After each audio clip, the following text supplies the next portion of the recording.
Have you seen the coffee mug things that like Eleco sells that's like 20 pounds? I've wanted one for years.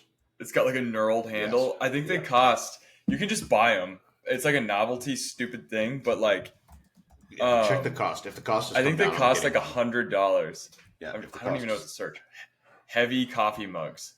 The heavy cup Yeah. is a there's a whole site. This isn't even the first time I saw it was Eleco, but this isn't Eleco. This is just the whole site is just called Heavy. Heavy. It's my site. They made it for me. It's 200. It's $220. The knockoff's 130. Come on. It weighs. It comes in different sizes. You can buy a 22 pound, a 19 pound, or a 14 pound. Dude, on Alibaba, $75. What are we waiting like for? A $220 novelty like gag gift. What do they sell? They sell the heavy mug. Oh, that's what I'm looking at. The heavy shot. What's the heavy shot? Oh my god, it's a shot glass that looks like it was like it's like a hollowed out barbell. What is this? Oh, here's the illegal, the heavy mug. Okay, here's the illegal one. I want you to guess how much the illegal one is. It's got to be like $550. Let's see. Where are you? It's got to be twice as much as this because the Eleco shit's so expensive. It's so crazy. Do they even? Oh, you have to request it to be made. It has to be custom. Oh, it's only custom. Yeah. Yeah. So the heavy tumbler is not actually heavy. It's 1.3 pounds, but it has like a knurled handle. It's got like a barbell handle on it, which is still kind of fun. I low key might. This is $50, but like otherwise I might buy this. dude, let's go on Alibaba. We'll wait a month and we'll get one. Yeah. Or Temu. I bet you Temu's got them. Yeah, all right, we're down a whole other thing. Except it's gonna be made out of a metal that'll inevitably give you like 6 different kinds of cancers. Dude, we're all getting cancer. If you think you're not getting cancer, you're lying to yourself. Yeah, I am cancer. I am chemicals. I don't get cancer. I give cancer. I don't die. Oh, they make a small guy. They make they make a 5-pound one. This is so funny. This is Temu makes genius. Yeah, this is great. This is cheap. This is. I would love to see the like financials of these guys. Like how many of these fucking things are they actually selling? Because I've seen the like viral videos that they do. Like it's good marketing, you know, like where they're like the it's the just, boss but it's just a Shopify store. Yeah. Oh man, I mean, you'd be shocked sometimes. Like you hear these stories about like, oh yeah, some guy like novelty item, TikTok marketing, just a Shopify store. He sold it for $5 million. Like, I feel like half of those sales are for write-offs for whoever's buying them. They need to like have some type of financial break, and they're like, you know what, we need to buy this store. We need to buy them out. We need to acquire another business, and then that's the whole deal. Well. Be that as it may, if you're the guy who started the store, you still get that money. It doesn't really matter the motivation. No, I agree. It's crazy what this world's come to. It's crazy. All right. Well, that's a decent segue. Today, look at us go, huh? All right, we're doing it. All right. So today our overarching subject that we kind of wanted to riff on is the business of sports and fitness. Obviously, anybody listening probably knows that we are small business owners / entrepreneurs, and we've grown a lot in our businesses over the last couple of years, and we've learned a lot. And there's a lot of stuff going on out there in the industry that's interesting, inspiring. We got some stuff going on with us that would be fun to talk about. So, what do you think, Alex? Do you have anywhere you want to start? Otherwise, I could kick it off potentially. I got a list of I got like a stream of consciousness here that I could. Yeah, kind of if you gotta, I have some things that I want to touch on as far as like maybe that might be more along the idea of like what would you call it? The fitness part, like some of my like the good and the bad of fitness through like social media was kind of like the skew that I took, but then there's also the part of it that if you have a good segue into like the actual businessy part, let's do that. And then we can talk about how like a lot of these other things operate within the system. Well, all right. So Yeah, let's go start for here it. because I think this is like the breaking news, and then we can kind of trickle our way down in the industry from here. Sure. Twins are for sale. Love that. So Good yeah, riddance and to I think paradise. it's interesting because yeah, so the 1.5 billion dollar valuation. So if we look at MLB team values, um, as of 2024, that would place them. Hold on, it's loading. I'm googling this in real time. Um, so the Yankees are currently valued at $7.55 billion. Um, the Mets $3 billion. The Dodgers $5.45 billion. So at 1.5 valuation, that places the Twins squarely at 20th between the Colorado Rockies and the Milwaukee Brewers. We're 20th, huh? Uh, so yeah, currently as of 2024 on this list, they're listed at 1.46 billion, and that is 21st on this list. Um, I'm just not sure I buy that the Twins are less valuable than the Colorado Rockies. Here, so I this article also shows the operating income of the franchises. So operating income, another word for um, profit. Colorado Rockies operated at a $17 million loss in 2024. Minnesota made a $19 million profit. mm, The what's this revenue? Overall revenue of the Twins $342 million. The Rockies 313. I just well, don't. I'm not seeing it. I'm yeah, not seeing it. I think you'd be worth less just because Colorado has a larger draw as far as Minnesota has it's like Minnesota, Milwaukee, both teams in Chicago, St. Louis, Kansas City. Like there are just more baseball teams within the region, so you're not drawing as large of a viewership. Plus, Colorado Stadium kicks ours like 10 times to Sunday because it's in the mountains, and downtown Colorado is freaking sweet. Like downtown Denver I don't is know. awesome. I've been. Have you been to Coors Field? Many times. It I've been a couple rocks. of times, and it's good, but I don't know. I felt like it was a bit forgettable. Maybe it was just because the team wasn't very good. And the game kind of was blah. I bet you if you But ask somebody who from Colorado who came to a Twins game, they say the same thing. yeah, it's probably fair. I mean, any small market might feel that way a little bit, but Right. I think Target Field. I think they've done a really good job with Target Field. I think that the experience there is as good as anywhere I've been. Now I'd agree. I haven't been to some of the big ones, such as Fenway or Yankee Stadium or Wrigley, but Mhm.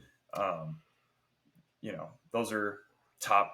Like I just listed the three of the top four most valuable franchises. Say I've been to. You know, I haven't been to Yankee Stadium. I've been to all those other ones though, and it is like the big difference. One of the most infuriating things for me, like as an outsider, because I grew up I grew up going to games at Wrigley. That was my professional baseball experience until we moved to Minnesota. Um, the viewership at Target Field, yeah, we draw well, but no one gives a shit about the game. They're just there to mm-hmm, have a beer and eat a hot dog and freaking move on with their life. And it's like you can tell. mm-hmm, You get in there and the energy's terrible. It at Wrigley, they're dialed in for every single pitch. At Fenway, they're dialed in yep, for every single pitch. You get a hit, someone actually cheers. Freaking what's his nuts? Our 9 hitter or our our 8 hole hitter, or if Wallner comes up, or the guy who's playing for Wallner at the time comes up and gets a single or 2 outs, the decibel meter might go up 20 points with the Twins. mm-hmm. That's why the valuation of the club is so poor. Is because there's no actual like fandom. Well, There's not any. that's the result of 20 years of mediocrity. Well, 20 yeah, to 25 years of no playoff wins. Nobody has any real expectations. It's all just like, yeah, it's a fun day at the ballpark, but yeah, nobody is like hoping for a World Series. Nobody's right. hoping to make a run in the playoffs. It's just like you just know like, yeah, we're gonna play some games and it's gonna be fun and Come that's on, gonna be that, we'll right? just go hang out. It'll be fun. And so it'll be really interesting to see because obviously there's not that many buyers out there for things like this, so I it'll be really interesting to see who comes in, whether it's an individual leading the charge or if it's a group of people kind of like working together on it. I And it'll be really interesting pray. to see you know, if they shake things up a lot, if they change the culture, or if they kind of maintain the status quo. I would love to see the TV deals change. Like people like TV deals myself suck. TV I've deals completely suck. lost interest in the Twins because I can't watch them on TV. Why Like would you I ever? don't have Why would you ever sign access with to. Bally Sports? They went bankrupt. They signed the Twins, and they were like, Yeah, So actually, I I hope mean, so. I insider like I hope Marty Davis buys the Twins. hmm. Marty Davis is a baseball guy. He's got the cash. He would like be the perfect dude to take and make that franchise something relevant-ish again. And he's a Is Minnesota he guy. the is he He's Cambria. the founder of Cambria. Cambria? That's what I Yeah, was thinking. Cambria. Yeah, He's one of the Cambria brothers. Yeah, and yeah. he about a year and a half ago, I was talking with him. I was like, if the Twins were ever to, be for sale, he goes, I'd be interested. So, and if Marty has that kind of reaction, that means he's very interested. Like he doesn't, Hmm. he doesn't put his cards on the table, but like he'll say things and you'll just be like, so this is like a thing you're going to do, right? And he was like, well, maybe. But I think that would be. But either way, get to your point. Sorry, we're rambling about how mediocrity I drives like me the nuts. I like the name drop there. Yeah, I was talking to Marty the other day. Mr. Davis, Yeah, Mr. Davis, my friend Sir Marty. Sir Davis. Um, yeah, I mean, it's just going to be. I'm on the edge of my seat to see. I'd love to be a fly on the wall of all those negotiations. And it just goes to show, like, the overall value of the league, despite the fact that everybody bitches and moans and complains about Major League Baseball and how, it stinks, and the league office stinks, and the TV deals stink, and baseball's worse, the product is bad, blah blah blah. Value of the league is going up over time, and they all do. And professional sports, I think that business is trickling down a lot to amateur sports and college sports too. Obviously, like college sports are growing in many ways. The football thing is, like we could talk about football all day, Yeah. but I don't honestly I don't find that as interesting as some of the other slightly more fringe things. Like here's one: fast pitch softball. Yeah. Fast pitch softball is the fastest growing sport in America right now. I actually had some stats. It's growing faster than football. It's growing faster than basketball by That a is few percentage shocking points. me. It grew. Participation in fast pitch softball across the United States grew last year by like 8%, which is enormous Wow. in just a couple of years. So, and that's in like football and basketball was like 4%. The last 2 years in a row, the College World Series on TV had more viewers than the Stanley Cup Finals. That doesn't surprise me.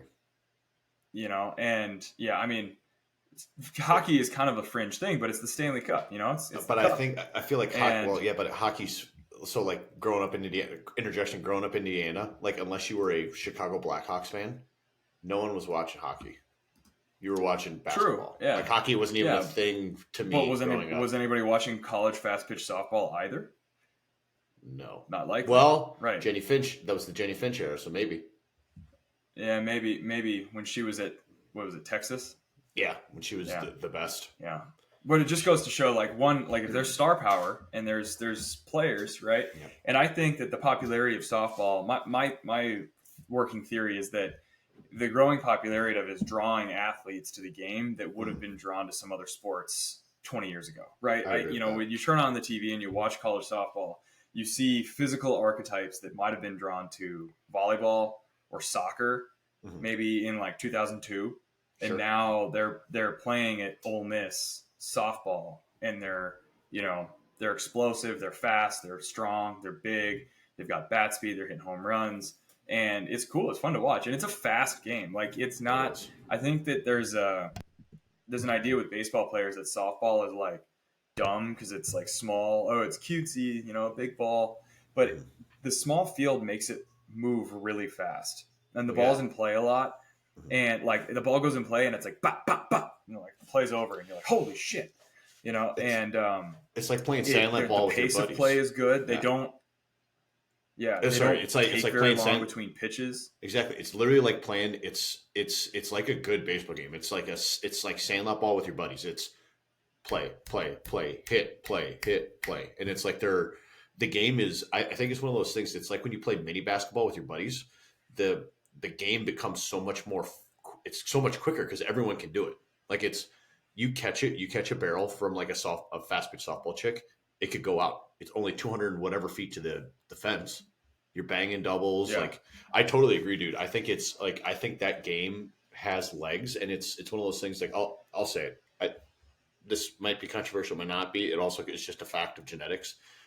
Women's basketball should be played on a slightly lower hoop and a slightly shorter court. yeah. I've It'd be I've way I've more. actually said that. Yeah, I've said that for years. I think like the WNBA Mhm. fans get like upset about how people don't watch and don't seem to care, but it's like, well, the game they're playing on like the same court that these massive freak Yeah. athletes are playing on, 6'10" guys, and you're playing on the same exact size court with the same hoops. Hmm.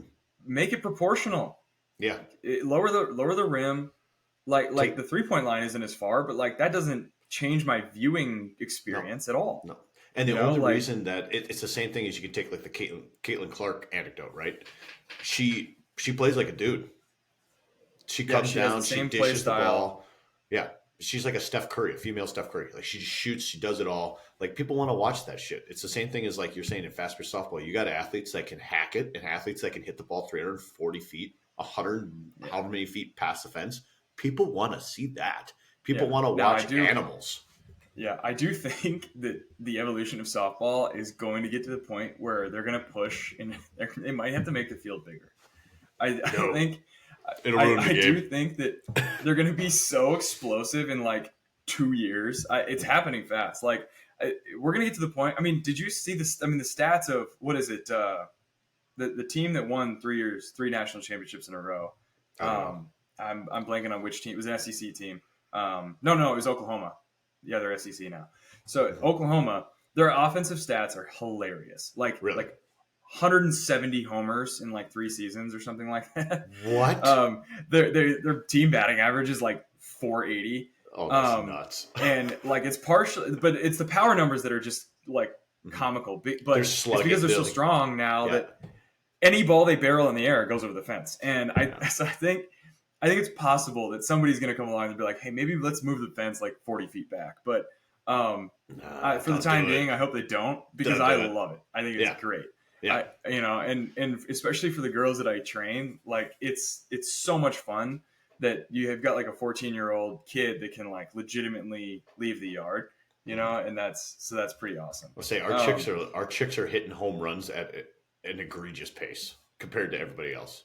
It's pretty oh impressive. yeah, I mean, well, that's yeah, you're welcome. Um, I'm not thanking you. so I, I'm just telling you. there's a yeah, so softball participation grew by 500,000 athletes in the United States year over year last year.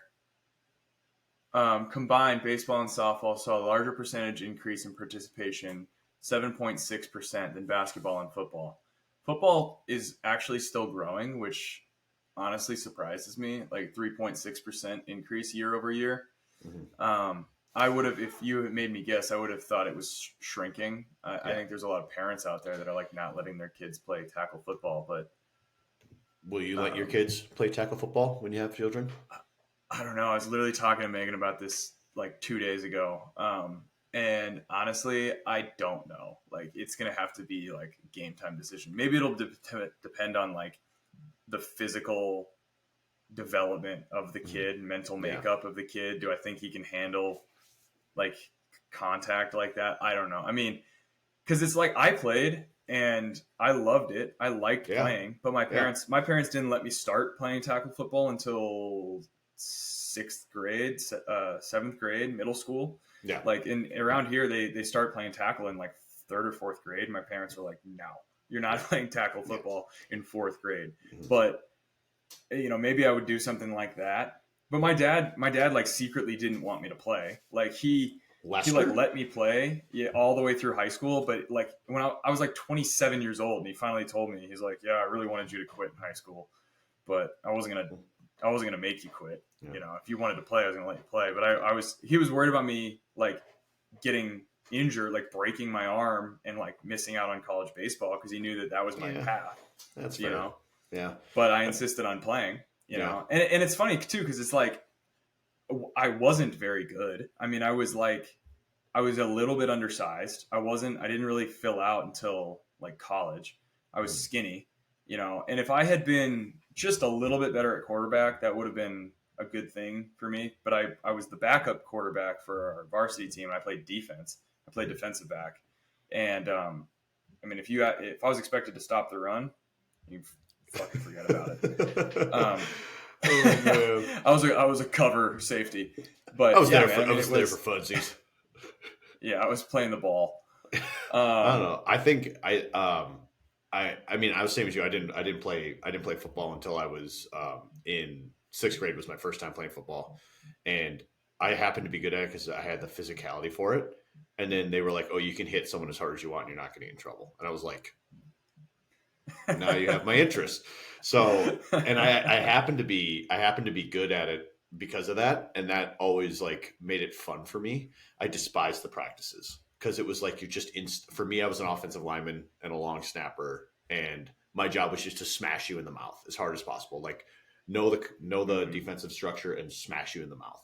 And that doesn't take much training. Like once I know that's my job, like I know how to install the plays. But the problem is like in high school, no one else knows the fucking place. So you're just like going through reps for the sake of going through reps. That stream of thought. Um, I think I would let my kids play football just for the sake of the lessons I learned playing football. That it's like you have to look at somebody and say, "I'm going to beat you," and just be, like that. I think physicality part of it's important just for like Mhm. this is neither here nor there, but I think as a like even as a female, like you have to know what it's like to run into somebody really hard, like to have like a physical Yeah, impact with somebody. having physical toughness. Yeah. I Yeah. mean, I think about that a lot where it's like, okay, is there a way to do it that isn't going to like present such a high risk of head injuries specifically? Like maybe it's wrestling, maybe it's martial arts instead, maybe it's hockey, you Yeah, know? I Like, think I don't like know if, like, is hockey safer than football? Statistically, yeah. I don't know if it's like, you're going a lot faster in hockey. it's the same shit though. Yeah. Like Yeah. I think maybe we all just have to accept that it's okay to like bump your noggin every now and then. We're all gonna get it. If you're living your life like you're really living it physically, like you're gonna get a concussion at some point. Like it's just like Yeah. the chances of either way, but it is I think it is incredible that it's still growing, but it is so cool to see that like the game of baseball and the game of softball and the game of like it's cool to see that those games are continuing to grow.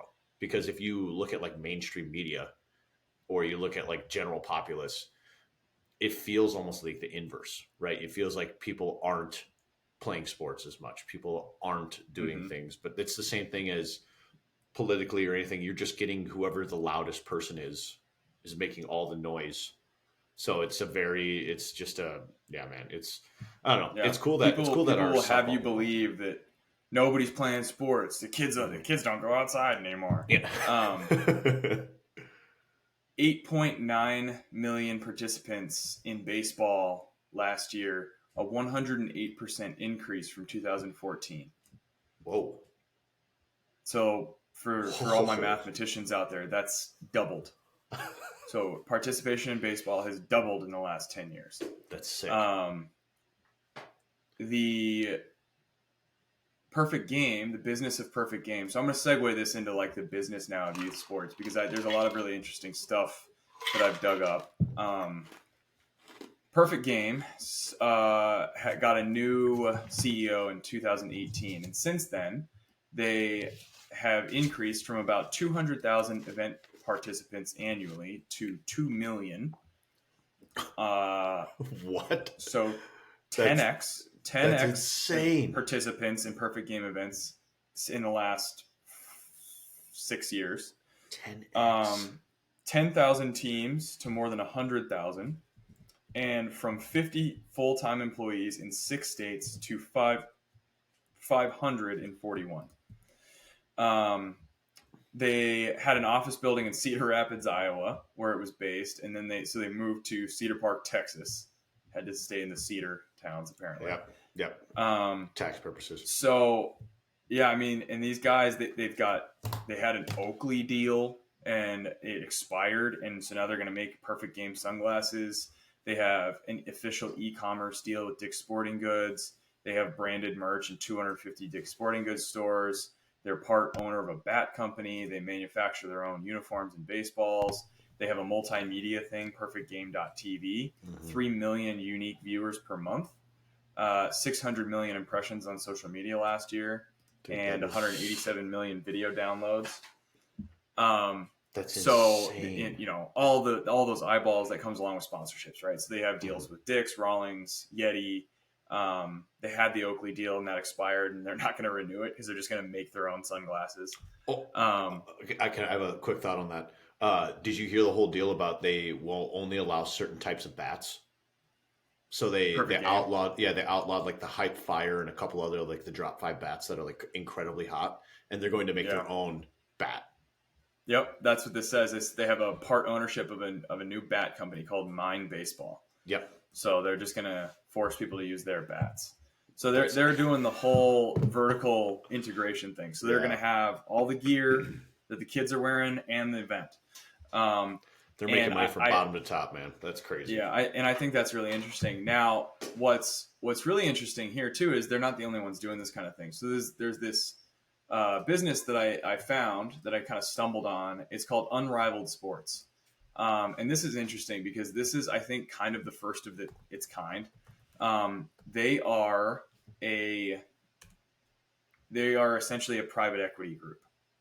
So they are a private equity company that is focused on the industry of amateur and youth sports.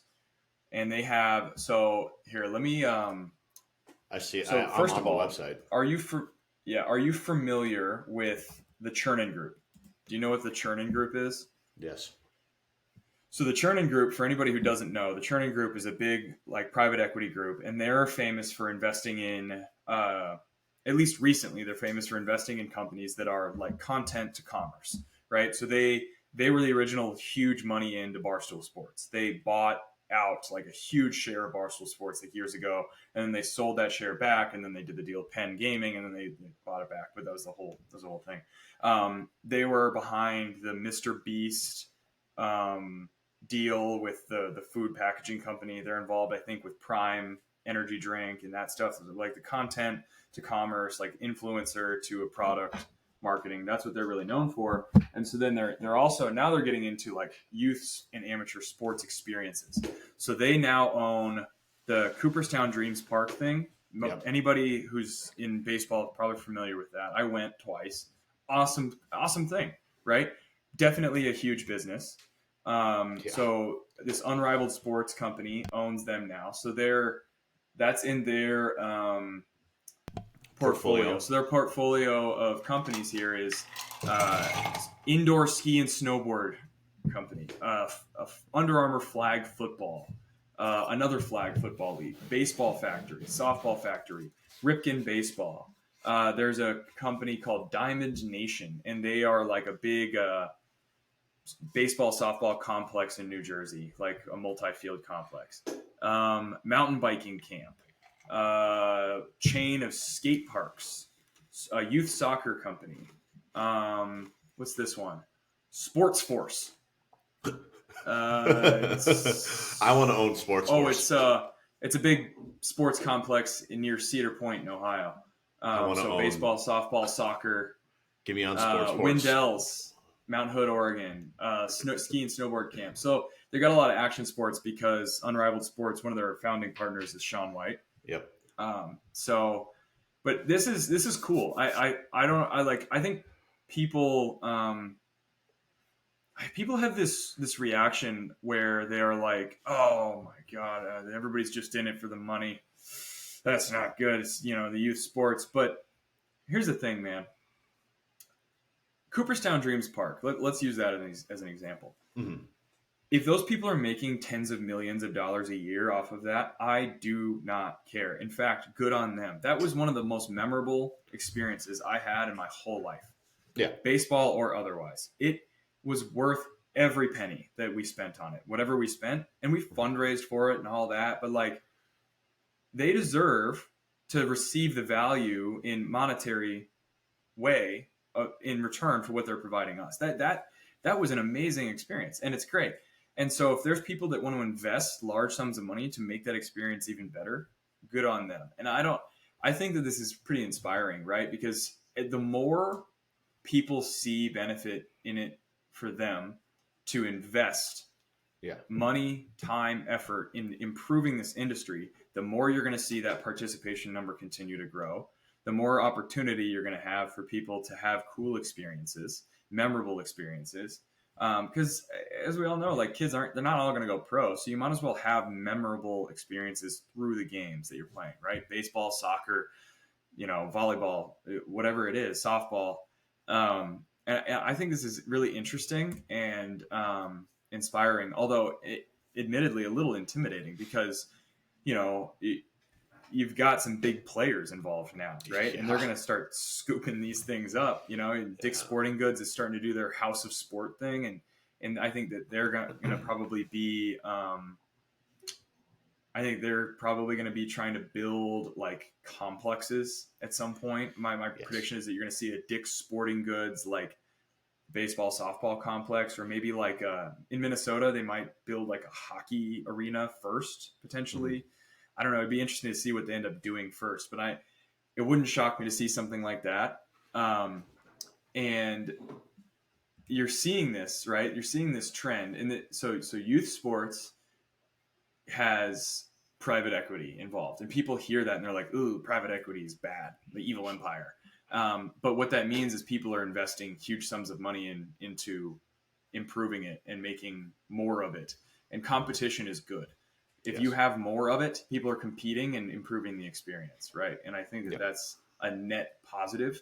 Now, is there going to be some stuff? Is there going to be some money grab stuff that you don't really get the value in return because somebody dropped the ball somewhere? Yeah, I mean it's going to happen, right? But it's the case with any industry, right? And but it'll improve over time because people will get pushed to improve their product, or they'll get pushed out of the market. They won't be able to make it sustainable. So, you're definitely seeing a lot of that, right? In these big baseball, softball complexes that are around. There's one in the Kansas City area that we play at every summer called Creekside. It's this huge $300 million project. I was looking it up. It was $300 million to build this thing. 6 full-size baseball fields. And then right by it, there's a hotel. There's retail. There's like a gym. There's a Anytime Fitness. There's a yoga studio. There's 2 restaurants, a bar. There's like an outdoor pavilion with like a big screen where they do community viewing events for like Kansas City Royals games. That's sick. It's sick. Super awesome, right? Like, and people will be like, "Oh, $300 million, I can't believe the rich people are getting involved." Do you not like the idea that people can go and pull up a lawn chair and watch the Royals play in the community and like have a beer and like play cornhole and like it's community improvement. I don't care where the money comes from.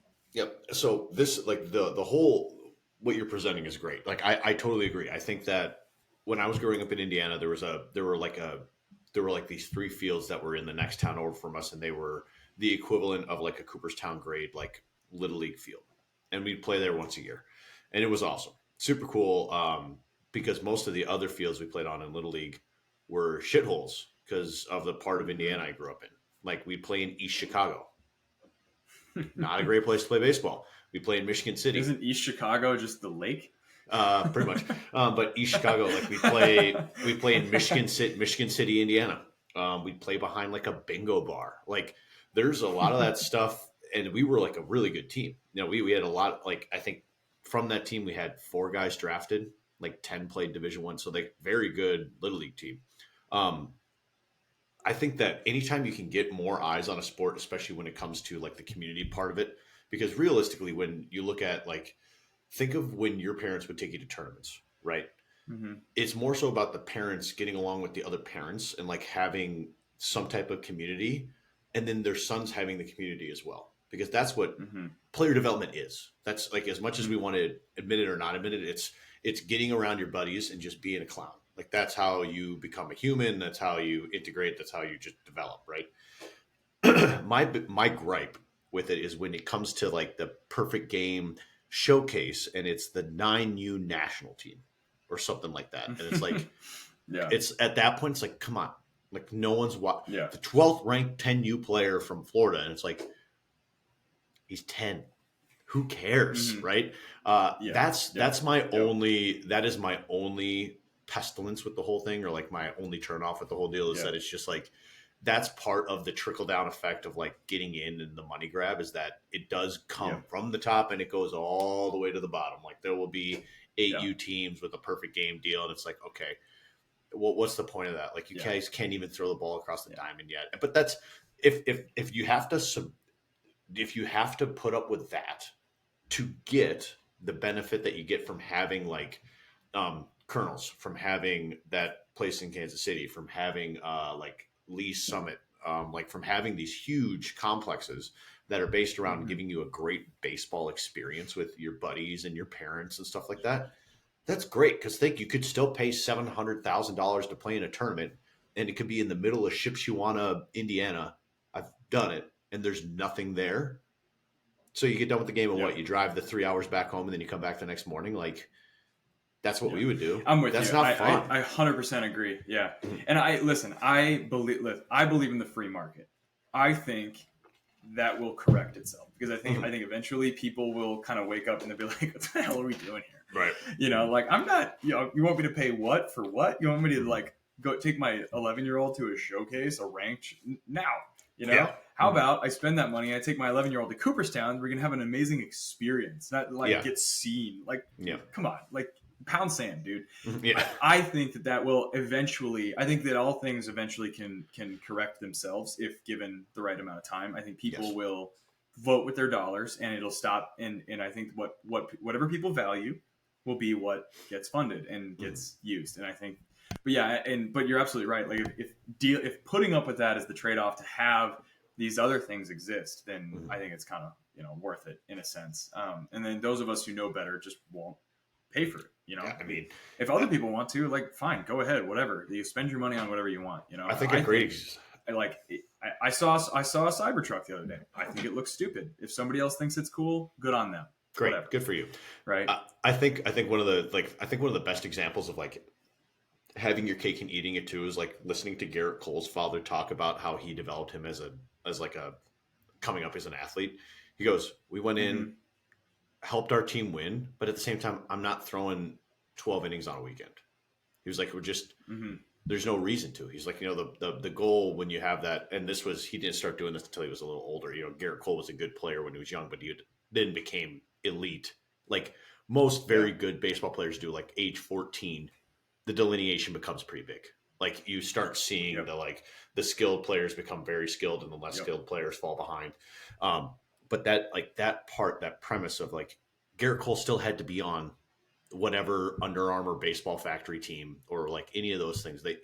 You still have to play that game because you do have to be seen. You can't just like send video of you training in a tunnel and be like, so I'm drafted. Yeah. Like, and so not just seen, but seen next to other elite players. Like showing showing that you're elite. Right? Yeah. Yeah. Showing that you can hang. Mm-hmm. All right, let's change subjects here just for a second. So, Alex, give me the biggest supplement company you can think of. Like, what do you think the biggest supplement company is? The biggest as far as notoriety, or the biggest as far as like profit? Doesn't matter to you. If they're different answers, give me both. I think one of the largest is like the what is it? It's like Optimum Nutrition or whatever. It's the brand that like GNC's carried for like decades. They've been around for forever. I would say Optimum Nutrition too. Yeah, right. Like the gold standard whey. Yeah, yeah, or GNC itself. Yeah, GNC because it's the lowest hanging fruit, right? It's like the one that everybody has access to. I'd say that one, and then the next one, if I had to say like the one that's like largest notoriety, like as far as like people know the name, it used to be Muscle Farm.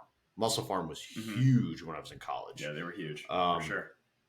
I'd say now it's probably like First Form or some eyewash garbage like that. something hokey with a cool logo or whatever. That probably something like that. All right. So now compared to those, where would you say Thorn ranks? Right up there, or would you say they're kind of like a middle of the road? I'd say they're top What would five. your gut say? Top five? Yeah. See, it's interesting because I probably would have thought that they were kind of like a middling, so maybe a little bit more of a niche product. Yeah. So, and the reason I'm bringing them up is because I found that they were acquired in 2023 for $680 million. That doesn't surprise me. They're big in they're bigger in my massive in like the chiropractic like wellness type sphere, because there are tons of supplement brands, right? So when we think supplements for like meatheads like us, we immediately think like protein, pre-workout, and like the basic stuff that a human should probably be supplementing for like vitamins and things, right? But really, the big money ones are the ones that are in like functional medicine, reproductive health, neurological stuff, like those kinds of things. There's so much money to be made in fear mongering people into thinking that something's endlessly wrong with them. And Thorn has the supplement for everything. They have rosacea weed and green grass, this, that, and 97 whatevers, right? And it's like that, though that company also makes protein, and they also make plant-based protein, and they also make grass-fed protein, and they make it in a small little bag that you have to buy every 2 weeks because it only comes in this many servings, and they've cornered you into having it when really you can get the same fucking thing. Did you know that all the whey protein comes from 2 plants in the United States? Yeah. It comes from the same fucking place. Yeah, I actually did.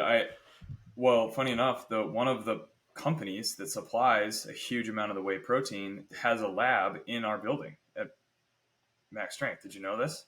They're on the end. They're the people that are on the end of the building there. Why don't we have Max? Why don't we have Max Whey or Max Weight Gainer? Like, I feel like that's low hanging fruit. Well, because it's still, just because they're right there doesn't mean it doesn't cost an immense amount of money to get it off the ground. You have to, there's minimum order sizes and things like that. Now, but with that said, it's interesting because they don't operate out of like one massive facility. They have like dozens of satellite facilities all around the state, all around the country. Like, I don't know why that's better for them to do it that way, but it's interesting because it's just like a little teeny tiny place with like 5 people that work there. Yeah, I don't know. I should just walk down there one of these days and just like ask a bunch of questions. But anyways, the Thorn acquisition for me is interesting because they are talking about like, oh, they're gonna, they're doing $300 million in revenue, so they sold for like a little over 2x rev. They're going to scale up and they're going to try to, so to your point, they're going to try to go deeper into like holistic wellness. So they're going to try to get into more medical institutions. They have a relationship of some kind with the Mayo Clinic. They're going to start selling like at-home diagnostic tests, like blood work and things like that. And there was some stuff about like a comprehensive like health coaching and personalized solutions is like on the horizon for them. But they were acquired by this like private equity company. That's, again, it's like it's cool to see these private equity companies that are like niched down. So there's this private equity company business called L. Catterton, and they're managing $34 billion of capital. They also just acquired a majority stake in SolidCore. So SolidCore is a Pilates chain. And SolidCore originally the founder sold SolidCore, I don't know what year, for $300 million.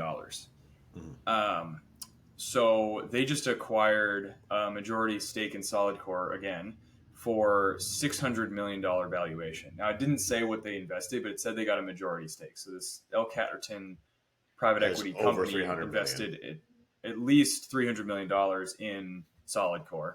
And SolidCore is doing, what's really interesting is SolidCore is selling for like a very high multiple, which is unique for brick and mortar service businesses like that. They're only doing, I say only, but compared to a $600 to $700 million valuation, they're doing $150 million in revenue and $50 million in EBITDA.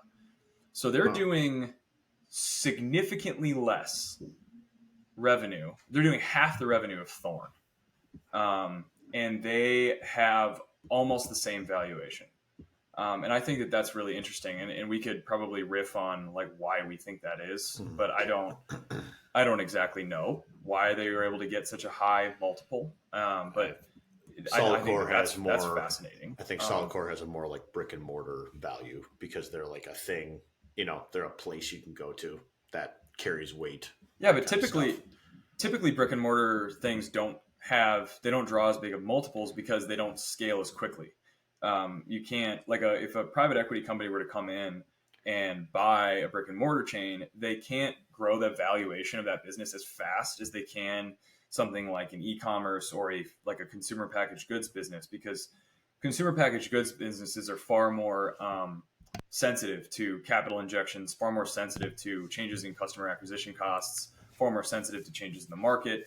Like you could easily 3x, 4x, 5x a business, a consumer packaged goods or e-commerce based business in a year Mhm. if you really nail it, know what you're Yeah. doing, and you catch the right like momentum.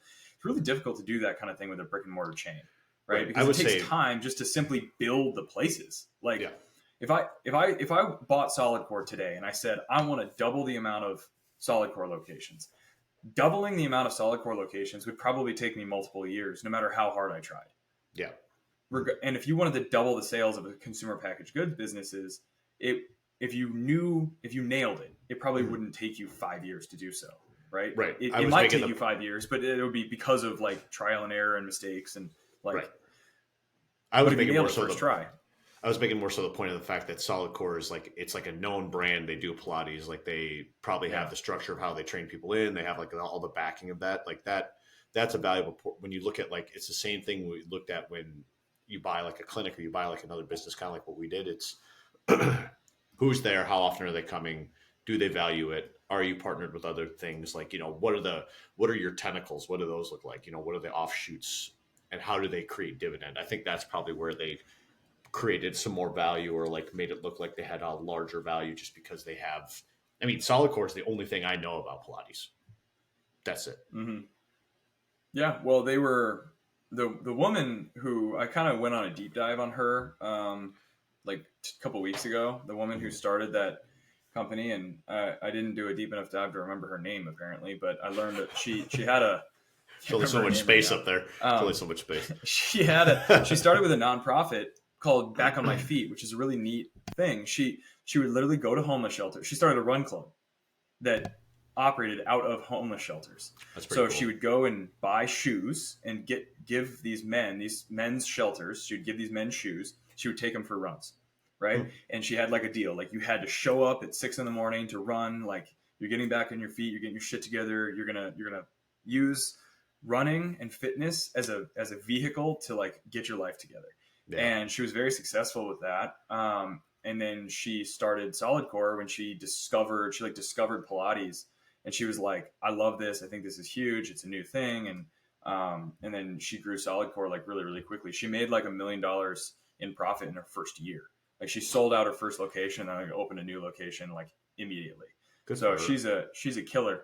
Um, so that's all really interesting. And so the M&A, when I was diving into like, oh, let's look up all the M&A in the health and fitness world, it's like this kind of thing is happening tons. Like I'm going to do like a lightning round here. So we talked about Solid Core. There's a gym operator called One Life Fitness. They got acquired by 26 North, also a private equity company focused on fitness.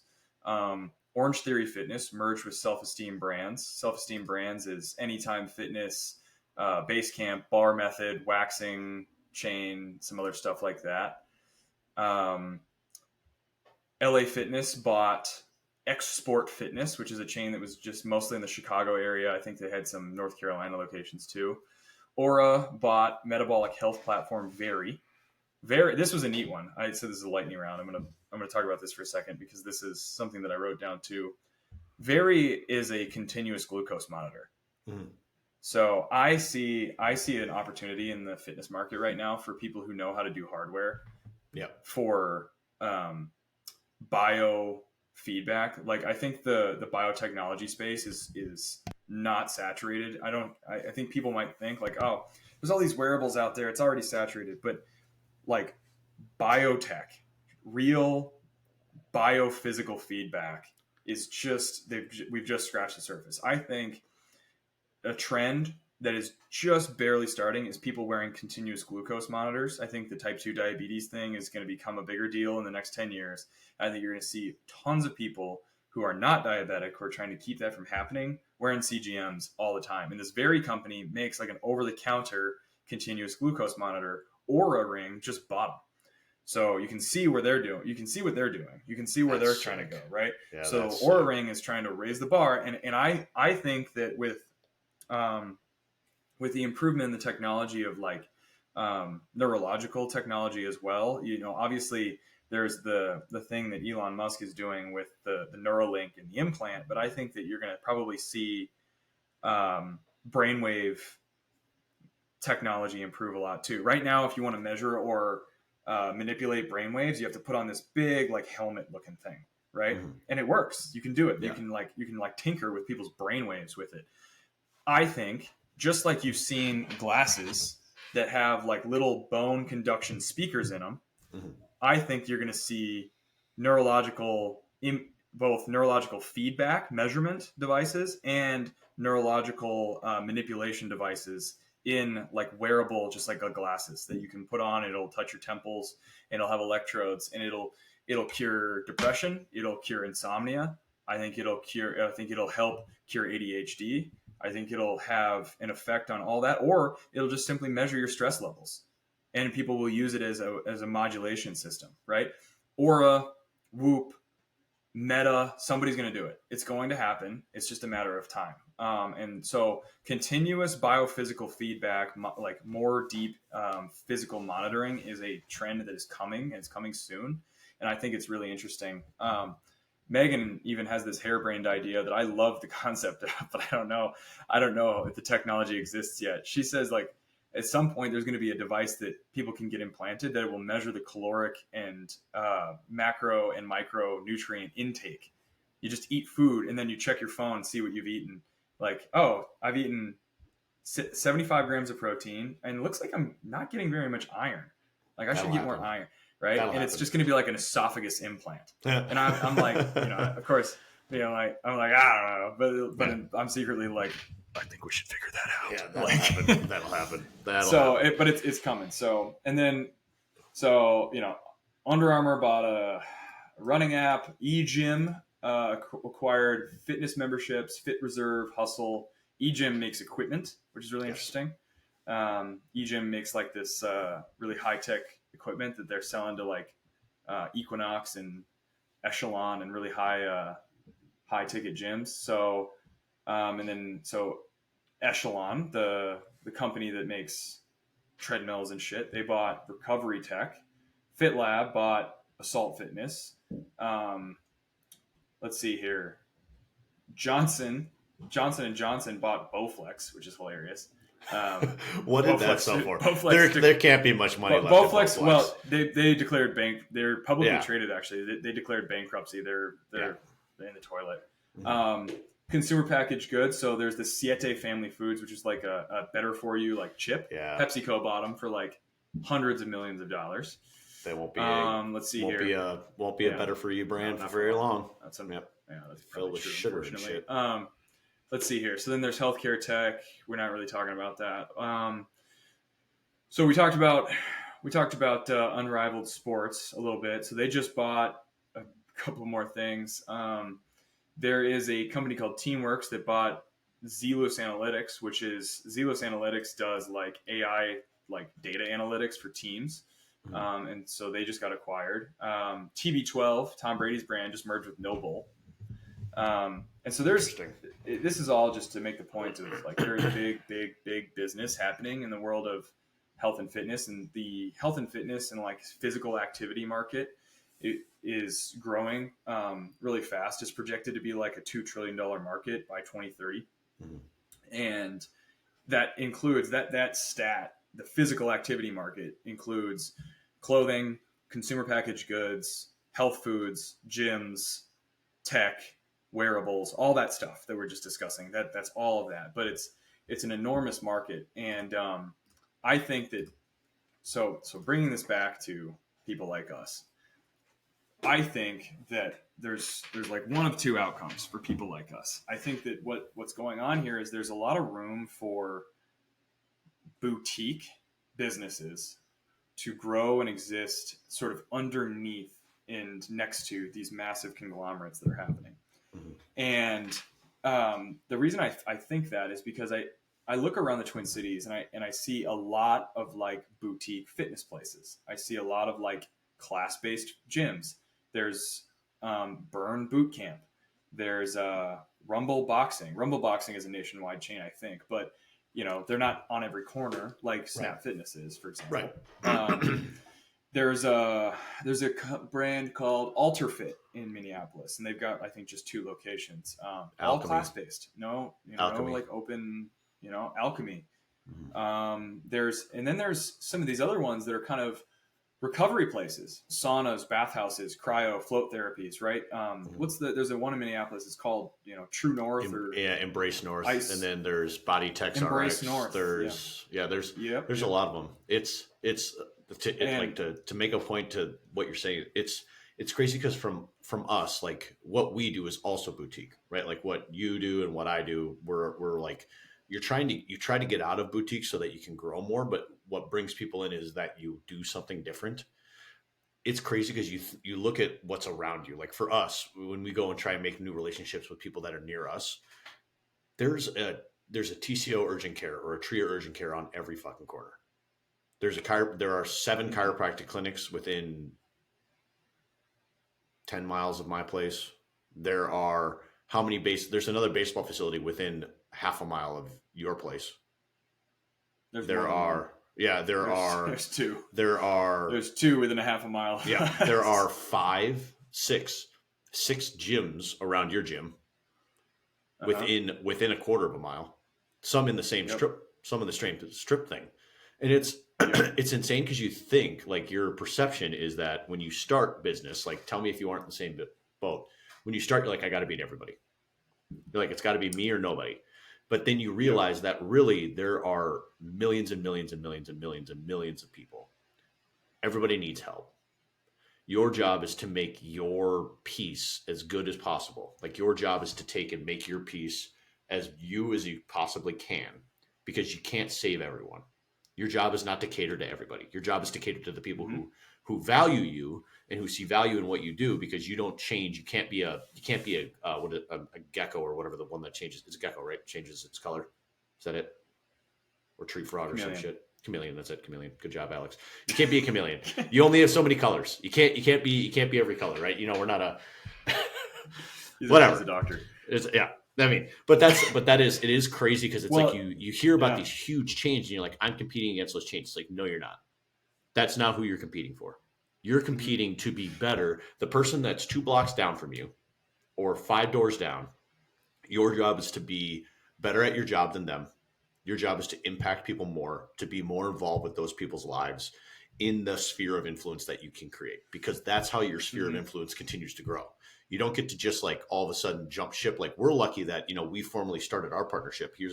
Can I segue? Is there something else you'd like to say about those niche No, this is pieces? perfect. Okay. This is Um, perfect. for us, like us officially like treating out of your spot, that was a very easy strategic maneuver. We already have a foothold there as far as they know who we are. But what it did is it took us and it drew our radius of sphere of influence, right? So we went from drawing essentially a 15-minute to 20-minute radius around Burnsville, right? Which just barely nicks. It's like 6 minutes short or 5 minutes short of max strength. It might have just got the bottom of it, Mm-hmm. right?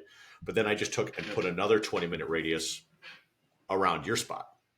So that now I Mm-hmm. can reach Excelsior, Minnesota is within 20 minutes. Plymouth Mm-hmm. is almost 20 minutes, right? Like I can get Yep. the south side of Fridley is 20 minutes. So I just took my sphere or like the people I can impact. I just went from the 100,000 around my clinic and I added another 250,000 near yours. It's like that's the whole Yep. idea of like when you look at franchising or you look at chain based building or you look at a good example would be like a McDonald's, right? 5 minutes. How easy is that McDonald's? How many people are within 5 minutes of that McDonald's? Or how many people drive by that McDonald's Mm-hmm. every day?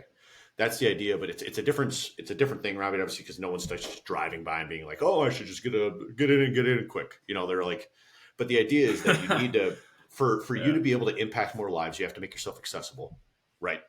You have to be in the right type of setting for what we do. I don't need to be accessible to people who are 60.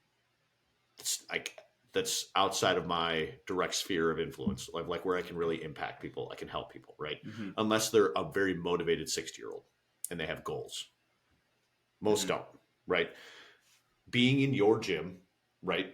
My clinic being there works like symbiotic. It's a very easy fit.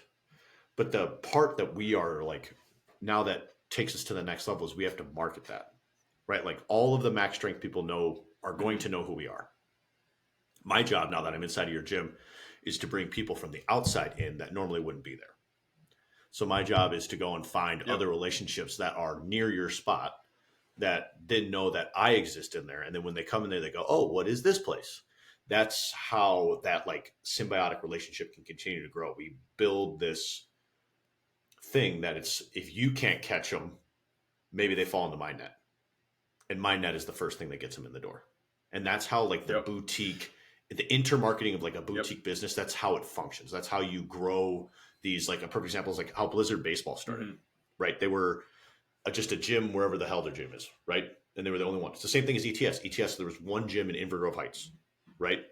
But then they started linking up with different Mm-hmm. smaller other boutiques, and they were like, okay, we can bring this service to you because you don't have it. And that's kind of how the boutique or like the smaller market works. You have to go, this is what we do and this is why we do it. Does this interest you? Mm-hmm. Yeah.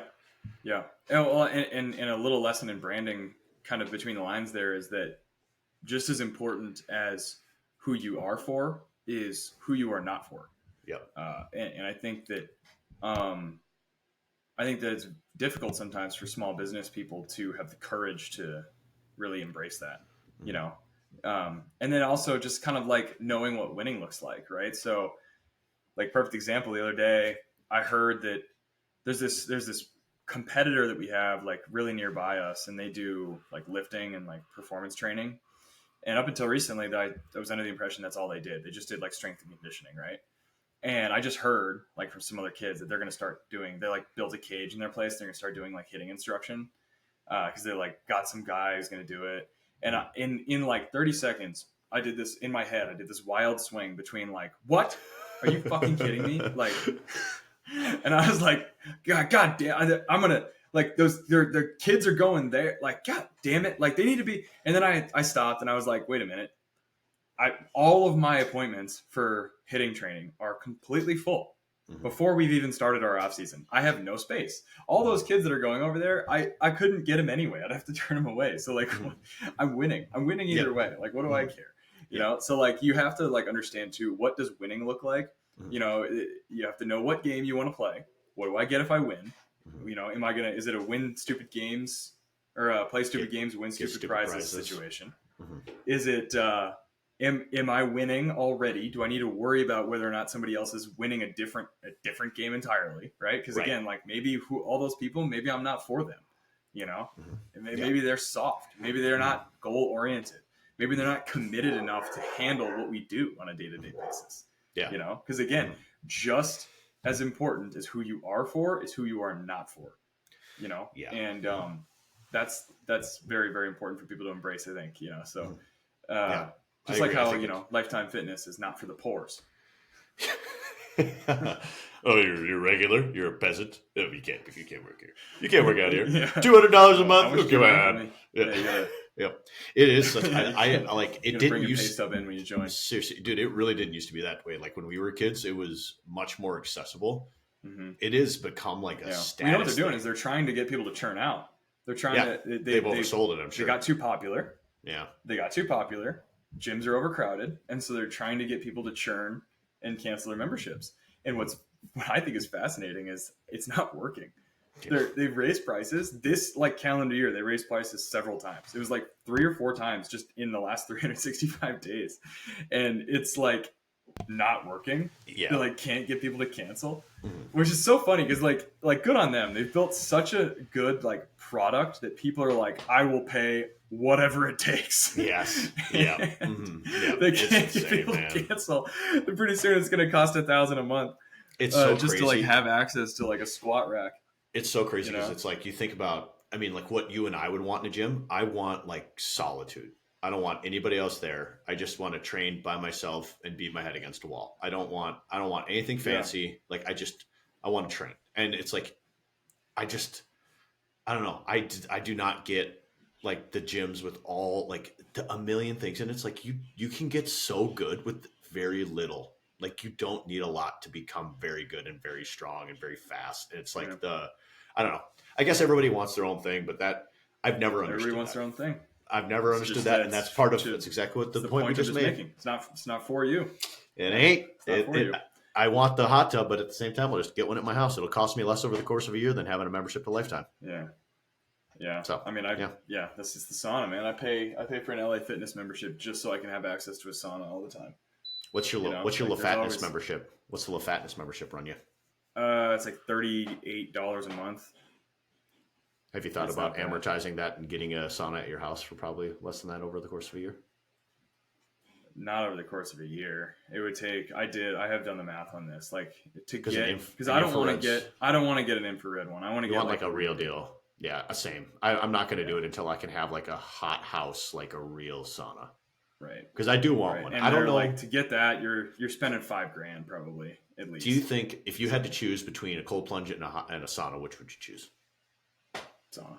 Yeah, 100%. I think the cold plunge is great and all, but I think the sauna is way more difficult, and I think it's much. Yeah. I think the benefits from it are significantly better. I'm not anti cold plunge by any means, but I'm not so sure. I think the benefits of it are a little bit overblown. I think that the benefits of the cold plunge are less physiological and more psychological. I think 100%. It's being able to handle stress. It's being able to like, and then people are like, I feel amazing, right? And it's like, well, yeah, you just gave yourself a near death experience. Like it's an adrenaline rush. You know, have you ever had like smelling salts? It's the equivalent of starting your day with a roller coaster, right? Like, yeah, you know, like it's fine. It's great. Right. But like, I'm not spending $2,000 to get one of those cold plunges in my house. I would much rather, because the sauna actually has like physiological adaptations that come along with it. And I'm not so sure that my daily 2 minutes in the cold plunge are going to actually do that. Plus, I can just take a cold shower and get close to it. I mean, it's not the same. It's not. I'm not saying it's the same. I wonder how much. So if there's any cold plunge guys out there listening, like settle down. Sorry. But, Suri, you know. How much do you think it costs to build a sauna? Like if I were to do it myself? Because I have an unfinished bathroom at my house, and now that idea just hit me, and I might look into that. That's not a bad idea. I feel like you can't just like slap up cedar though. Like I think you probably have to insulate it, and then that's a skill gap potentially. But I don't know. I mean, it has to be. I think cedar wood because it doesn't absorb like bacteria. Yep. And then you got to do the right like ventilation potentially as well. So you might have to run a fan. Maybe you don't really need to worry about ventilation. I'm not sure. But then you have to have the heater, and the heater itself probably costs $1,000. A good one's $1,000. 500. Yeah. I don't know. Yeah, good one's $1,000. I've looked at. If you're building one the size, I've seen that bathroom. If you build one the size of that bathroom, I bet you'd spend, if you built it yourself, $2,000. I don't know. That's my guess. Yeah. You got the wheels turning on my brain. I'm thinking about it. About it. All right. Or when we build the Integrate Institute Max Strength Conglomerate Lifetime Fitness Super Studio, we can just put a massive sauna in there. The Luxworks Super Studio Conglomerate did it. Yeah. No, I think that'd be great. I do want. Yeah, save your $2,000 for the investment. Yeah.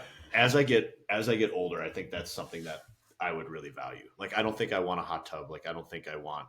Like Megan wants a hot tub, we can get one eventually, whatever. But I really would like hot tub. Just cooks your beans. I get too hot too quick. I can stay in a sauna longer than I can in a hot tub. I can. You know, either way. Agreed. What do you think? Good spot? I think that's a good place to wrap it. I think that's the pod for today. Thanks for listening. All right. Bye.